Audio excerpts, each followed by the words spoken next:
నేను అందుకని నేను గాని మిత్రుడు పవన్ కళ్యాణ్ గారు వచ్చిన తర్వాత ఒకే మాట చెప్పాం, చాలా స్పష్టంగా ఆదేశాలు ఇచ్చాం.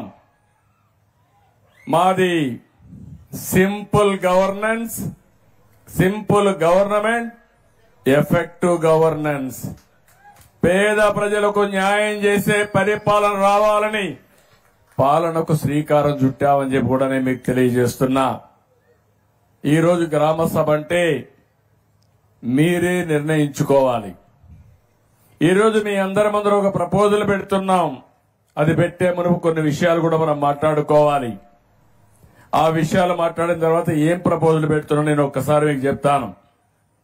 ఈరోజు ఒకే రోజు 13,220 గ్రామాల్లో ఇదే మరిగా గ్రామ సభలు పెట్టి ఏమేమి కార్యక్రమాలు చేస్తామో నిర్ణయించే రోజు. దాన్ని చూస్తే చాలా సంతోషం కలుగుతుంది. ఈ సభల ద్వారా దీనికి కూడా ఒక రాజ్యాంగంలోని ఆర్టికల్ 243A ద్వారా గ్రామ సభలు పెట్టాలి. సర్పంచ్ పనిచేయాలన్నా గ్రామ సభలో పెట్టి మీ ఆమోదం తీసుకొని పనిచేయాలి. గ్రామ అవసరాలు ఏమున్నాయో అవే చేయాలి తప్ప కాంట్రాక్టుల అవసరాలు లేదంటే సర్పంచ్ అవసరాలు కాకుండా మీ అవసరాలు ప్రాతిపదిక పైన చేయాలనే ఉద్దేశంతోనే ఈ గ్రామ సభలకు శ్రీకారం చుట్టాం.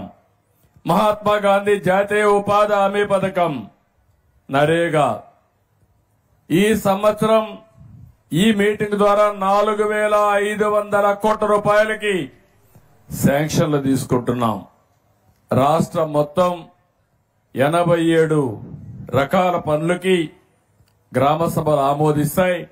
అవసరమైతే ఇంకా ఎక్కువ డబ్బులు కూడా ఖర్చు పెట్టడానికి అవకాశం ఉంది. ఎప్పుడు కూడా నరేగా అనే కార్యక్రమం ఎంతమంది పని కావాలంటే అంతమందికి పని కల్పించాలి. 100 రోజులు ఉపాధి కల్పించాలి. ఇది ప్రభుత్వ బాధ్యత. దీంట్లో కూడా మీరు చూస్తే ఎంతమంది పని చేస్తే వాళ్ళు చేసిన దాంట్లో లేబర్ ఇచ్చిన తర్వాత ఆ డబ్బుల్లోని 40% పనుల కోసం ఖర్చు పెట్టుకునే పరిస్థితి వస్తుంది. సిమెంట్ గాని స్టీల్ గాని పనుల కోసం ఖర్చు పెట్టే పరిస్థితి వస్తుంది. 60-40%తో ఈ డబ్బులు వినియోగిస్తాం.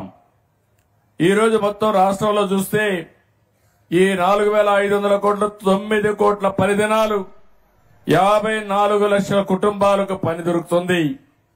ఇదొక పెద్ద ముందడుగని చెప్పి కూడా నేను మీకు తెలియజేస్తున్నా. గ్రామాలు బాగుండాలి.